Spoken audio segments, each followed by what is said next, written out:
पर्व। तिलैया नदी घाट पर व्रतियों ने अस्ताचल सूर्य को दिया अर्घ्य। उदीयमान सूर्य को अर्घ्य कल। संजय वर्मा, हिसुआ। नवादा लोक आस्था का महापर्व छठ पर गुरुवार की शाम हिसुआ के तिलैया नदी घाट समेत अन्य तालाब एवं नहरों में भगवान सूर्य को पहला अर्घ्य दिया गया। इसी तरह शुक्रवार को सुबह का अर्घ्य देने के बाद अरुणोदय में सूर्य छठ व्रत का समापन किया जाएगा। पहला अर्घ्य देने के लिए शाम को तालाबों एवं नदी घाटों में श्रद्धालुओं की भारी भीड़ रही। इस दौरान पारंपरिक लोकगीत गूंजते रहे। श्रद्धालुओं ने अस्ताचल भगवान सूर्य को तालाब एवं नदी के किनारे विधि विधान एवं मंत्रोच्चार के साथ जल अर्पित किया गया। तालाबों एवं नदी घाटों में बड़ी संख्या में श्रद्धालुओं ने अस्ताचल भगवान सूर्य को अर्घ्य दिया और वैदिक रीति से पूजा अर्चना की। तालाब किनारे पूजा स्थल पर छठ पूजा के पारंपरिक लोकगीत गूंजते रहे।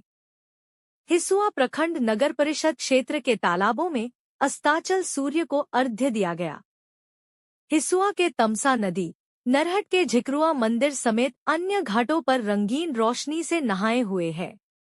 इसी तरह हिसुआ एसआई रूपा कुमारी समेत पुलिस प्रशासन की ओर से तालाबों पर सुरक्षा के लिए जवान तैनात किए गए हैं। उगते सूर्य को अर्घ्य देने के साथ होगा समापन। इसके पहले व्रतियों ने बुधवार की शाम भगवान सूर्य की आराधना की और खरना किया था। खरना के साथ ही व्रतियों का 36 घंटे का निर्जला उपवास शुरू हो गया। पर्व के चौथे और अंतिम दिन यानी शुक्रवार को उगते सूर्य को अर्घ्य देने के बाद श्रद्धालुओं का व्रत पूरा हो जाएगा। इसके बाद व्रती अन्न और जल ग्रहण करेंगे। प्रकृति पूजा का महापर्व। छठ लोक आस्था और प्रकृति पूजा के उत्कृष्ट महापर्व के रूप में पहचान बना चुका है। यह एक ऐसा प्रकृति पर्व है जिसकी सारी परंपराएं कुदरत को बचाने बढ़ाने और उनके प्रति कृतज्ञता जताने का संदेश देती है। इस पर्व में सबसे पहले साफ सफाई और पवित्रता पर सबसे ज्यादा जोर दिया जाता है।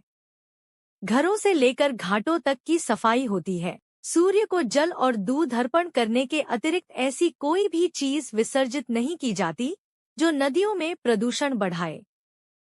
यह दुनिया का इकलौता ऐसा पर्व है जिसमें न सिर्फ उगते हुए बल्कि डूबते सूर्य की भी आराधना की जाती है। 36 घंटे का निर्जला उपवास। छठ मैया की आराधना के लिए व्रत के बहुत कठोर नियम है। इस पर्व पर श्रद्धालु 36 घंटे का निर्जला उपवास रखते हैं। छठ के दूसरे दिन यानी खरना की शाम को व्रती पूजा कर प्रसाद ग्रहण करते हैं। उसके बाद वह सीधे छठ के चौथे दिन यानी उगते सूर्य को अर्घ्य देने के बाद ही अन्न जल ग्रहण करते हैं। इस व्रत में शुद्धता और पवित्रता का भी पूरा ध्यान रखा जाता है। मौके पर हिसुआ नगर परिषद अध्यक्ष पूजा कुमारी, समाज सेवी बाबू चंद चौधरी, हिसुआ थाना प्रशासन दल बल के साथ मौजूद रहे।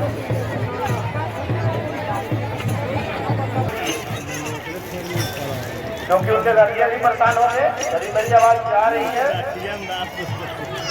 आप ही करते हैं।